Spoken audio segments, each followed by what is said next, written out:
Assalamualaikum warahmatullahi wabarakatuh. Selamat pagi pada seluruh dewan juri beserta para audiens. Perkenalkan, saya Christian Junior. Saya berdiri di sini sebagai tim afirmatif atau tim pemerintah pada perdebatan pada pagi hari ini.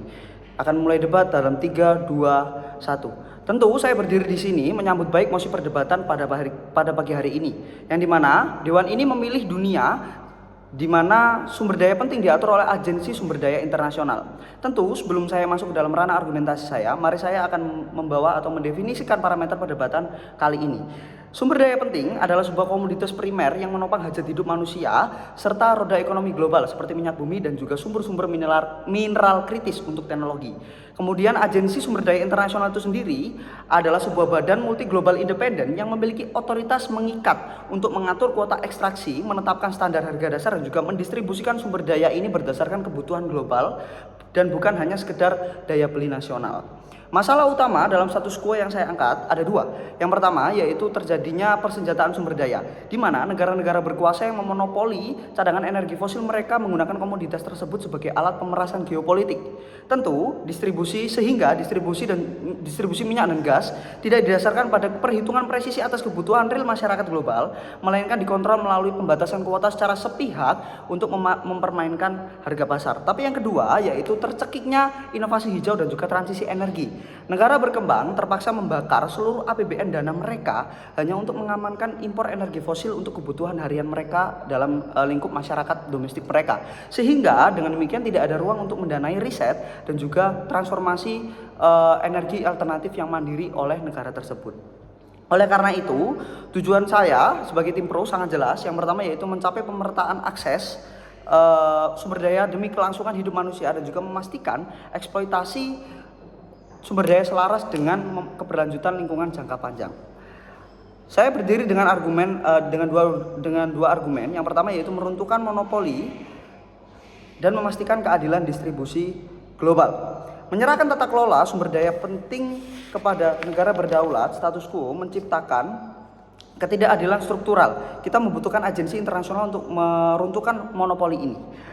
Ada dua reasoning, yaitu yang pertama adalah mengapa krisis energi terus terjadi.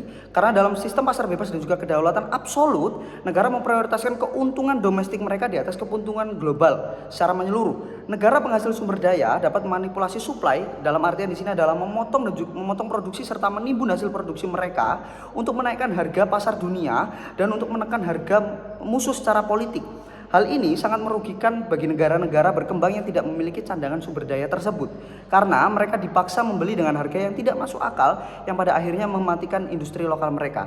Tapi yang kedua, jika agensi internasional mengambil alih sumber daya penting ini akan direklasifikasikan sebagai barang publik global, yang dimana artinya agensi ini akan mengaudit seluruh ketersediaan sumber daya dan juga mendistribusikannya berdasarkan kuota kebutuhan real, kuota kebutuhan nyata para masyarakat secara global, serta bukan hanya berdasarkan siapa yang mampu membayar paling mahal atau siapa yang memiliki kekuatan militer yang terbesar, tetapi berdasarkan kebutuhan suatu negara secara real dan juga nyata. Maka dari itu, mari kita lihat realita dan juga data sejarah juga yang ada.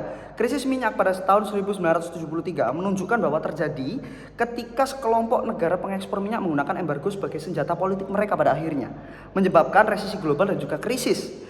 Di era modern saat ini kita juga melihat monopoli mineral yang sangat-sangat kritis, di mana Republik Kongo menghasilkan sekitar 70% kobalt yang merupakan bahan baku baterai dunia. Namun harganya dan juga distribusinya sepenuhnya dikendalikan oleh segelintir koperasi multinasional dan juga segelintir orang-orang yang mendistribusikannya atau memasang harganya secara sepihak, sehingga di mana ini dapat menyebabkan sebuah ketimpangan ataupun ketidakadilan bagi seluruh negara-negara yang berkembang secara global. Sehingga Dewan Juri yang terhormat, hanya melalui agensi internasional ini, rantai monopoli inilah dan juga manipulasi harga ini dapat diputus. Kita memilih dunia di mana sumber daya didistribusikan secara adil berdasarkan asas kebutuhan global, bukan berdasarkan siapa yang bisa membayar paling mahal ataupun siapa yang memiliki kekuatan militer yang paling besar pada akhirnya. Tetapi kita memilih untuk di mana sumber daya alam ini dapat didistribusikan secara adil berdasarkan asas kebutuhan global serta mencegah kelaparan energi dan juga menghentikan perang geopolitik yang memperebutkan komoditas sumber daya penting tersebut. Kemudian argumen yang kedua adalah orkestrasi ataupun transisi energi dan juga inovasi hijau yang mengikat. Agensi internasional adalah satu-satunya entitas yang memiliki kapasitas untuk memasarkan transisi energi dari energi fosil menuju energi yang hijau secara serentak, terukur dan juga berkeadilan. Karena apa? Saat ini dunia sedang berpacu melawan menghadapi krisis iklim. Namun transisi energi fosil terjadi sangat-sangat lambat dan juga terjadi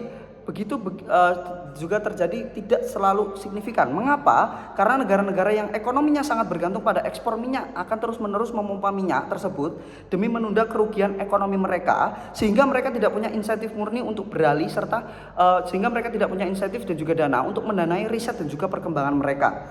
Dapat dilihat dari laporan panel iklim PBB berulang kali menegaskan bahwa janji sukarela antar negara melalui perjanjian Paris seringkali gagal memenuhi target penurunan emisi karena tidak ada sanksi ekonomi yang kuat bagi negara yang melanggar. Sebaliknya, ketika dunia menggunakan regulasi terpusat seperti protokol Montreal untuk membatasi zat perusak ozon, dunia berhasil memulihkan lapisan ozon itu sendiri. Sehingga logika yang sama dan juga prinsip yang sama akan berlaku jika agensi internasional ini berada.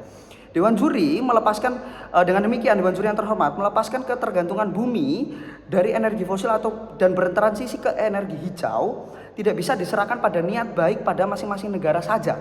Tetapi hal itu membutuhkan sebuah manajemen dan juga pengendalian yang terpusat. Maka dari itu agensi internasional inilah yang menjadi solusi, memastikan bahwa cadangan fosil yang tersisa dikelola secara efisien untuk masa transisi, sementara teknologi hijau didistribusikan secara merata secara global. Dewan Juri yang terhormat beserta para audiens, tim oposisi mungkin akan berargumen bahwa mosi ini melanggar kedaulatan negara ataupun nasionalisme. Namun pertanyaannya saat ini adalah, apakah kedaulatan satu negara itu lebih berharga daripada kelangsungan hidup manusia secara menyeluruh, secara global? Nasionalisme sumber daya telah terbukti gagal. Status quo hanya menawarkan ketidakpastian harga, dominasi negara yang sangat-sangat tidak efektif dan juga sangat-sangat tidak adil, kemudian krisis iklim yang semakin parah saat ini. Maka dari itu saya sebagai tim afirmatif menawarkan dunia yang terstruktur dan juga dunia yang sangat relevan dengan kondisi yang saat ini, di mana sumber daya yang penting bagi kelangsungan hidup seluruh manusia global dikelola secara logis, adil dan juga berorientasi pada masa depan melalui agensi sumber daya internasional. Atas dasar keadilan dan juga distribusi dan juga keberlanjutan peradaban, saya bangga untuk mendukung mosi perdebatan pada pagi hari ini. Sekian, terima kasih.